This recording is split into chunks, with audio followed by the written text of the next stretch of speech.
story. This happened when I was just a young kid. I was staying with my grandmother and grandfather, as I often did as a young kid. And they had to go to a hardware store, so we went to Stanbaugh Thompson's. Remember those? Yeah. They're not around anymore. They're long gone. And we're walking around the store. I don't know what they were looking for. But we came through the light bulb section, and they had light bulb testers. Well, in my young mind, I didn't know what that was. It was a little socket that you could put a light bulb in to see if it worked. So what did I do? I stuck my finger in. What did I get? I got a real jolt. I went like this. I didn't leave it in there very long. And that taught me, have a healthy respect. And you walk around like this. Oh, what'd you do? Should not have put my finger in there. And I'm sure if there was a sign that says, do not insert fingers, I would have still done it. Here's a little hole you stick. I have a healthy respect.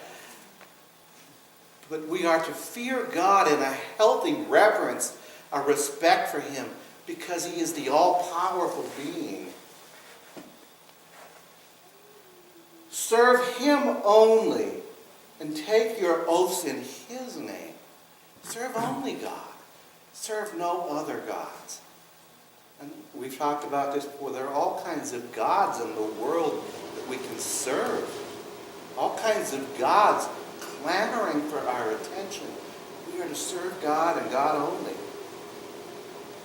Be sure to keep the commands of the Lord your God and the stipulations and decrees He has given you.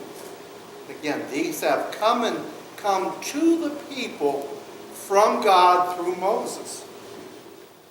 Do what is right and good in the Lord's sight, so that it may go well with you, and you may go in and take over the good land the Lord promised on oath to your ancestors. Do what is right. Do what is good in the Lord's sight. And we need to understand this. Everything that we do, everything that we say, everything that we think, God knows it. There are no secrets from God. None. So we are to do what is right. We are to do what is holy. Because He is watching, but not only that, because others are also watching. Others are seeing if our words and our lifestyles match one another. And if they do, we can have an impact for Christ in our world. We can truly have an impact. And if we are willing to be obedient to God, God will go with you and take over the land that God has promised. So God has promised His land, and if you are willing to be obedient, you will get the promises fulfilled to you. Thrusting not out all your enemies before you, as the Lord said. Remember that hundreds of years earlier, thousands of years earlier, Abraham had come down. He had settled in the land. The land was possessed by God. Abraham dies and some generations come along. We get down to Joseph. Joseph is sold into slavery, ends up in Egypt, working his way up from the lowest rungs of society to the second in command. And how did he get such a high place? Because he accurately told Pharaoh what was coming from a dream that God had given to Pharaoh. 7 years of plenty, 7 years of famine. When the famine hit, people from the settled land of Israel sought to go down to Egypt to get food. They settled there, and while they were gone, a vacuum was created and other nations came in and took over. So that hundreds of years later, when Moses and the Israelites go back home, it is occupied by all kinds of foreign nations. Nations that are not friendly to the things of God. But God is promising them, if you will follow me and follow my ways, you will have your enemies at your footstool, you will overcome. And we know for a fact that that happened not by Moses, but by who? Joshua. Joshua led the armies, and they routed their enemies and took over the land. So God is making a promise. If you will do what I have said to do, if you will follow my ways, then I will give you victory in the land. Every victory, every promise, every blessing comes from God. In the future, when your son asks you, what is the meaning of the stipulations, decrees, and laws the Lord our God has commanded you? Tell him, we were slaves to Pharaoh in Egypt, but the Lord brought us out of Egypt with a mighty hand. The Lord commanded us to obey all these decrees and to fear the Lord our God, so that we might always prosper and be kept alive, as the case today. And if we are careful to obey all this law before the Lord our God, as he has commanded us, that will be our righteousness.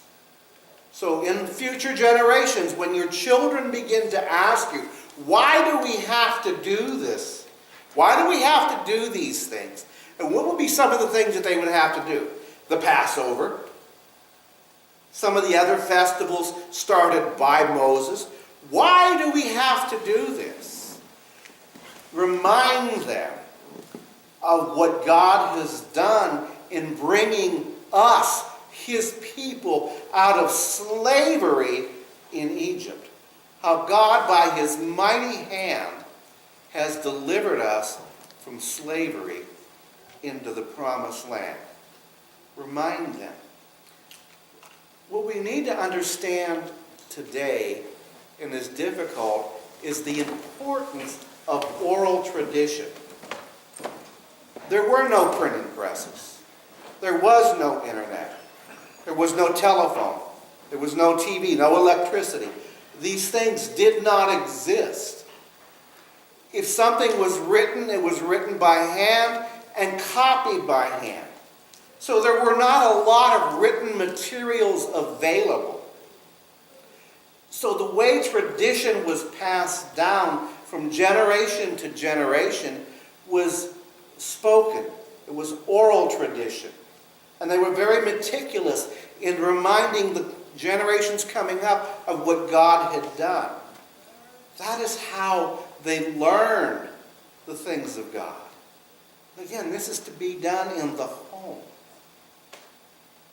Moses wanted the people to understand the importance of the home in success as a nation.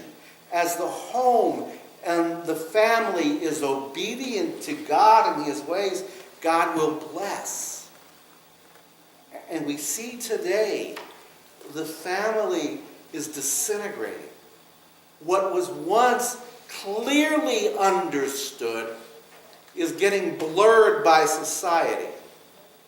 And again, traditionally it was a man and a woman and the children that their union produced. Today those lines are getting blurred. I don't know if it's the Russians that are breaking up the family. Beverly had mentioned that before we started here. Or I believe it's an attack of the enemy, because the enemy understands the importance of the family, and if he can destroy the family, the church isn't far behind. Because as I said earlier, what is a church? It is ultimately a collection of families gathering together for the purpose of worshiping God and serving God. And if you can destroy the family, the foundation of the church, at least its human foundation, is disintegrating. Its spiritual foundation is not disintegrating, and we're going to talk about that in the sermon this morning.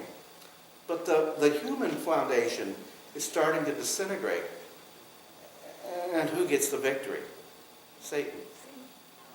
And we don't want that, because God is the victor. God is the victor, and he is the one to be praised. Okay, 3 more Sundays, we're going to look at the family from different perspectives. And then starting in March, Beverly, I'll be needing a new book. So sometime soon, we still have 3 Sundays to go.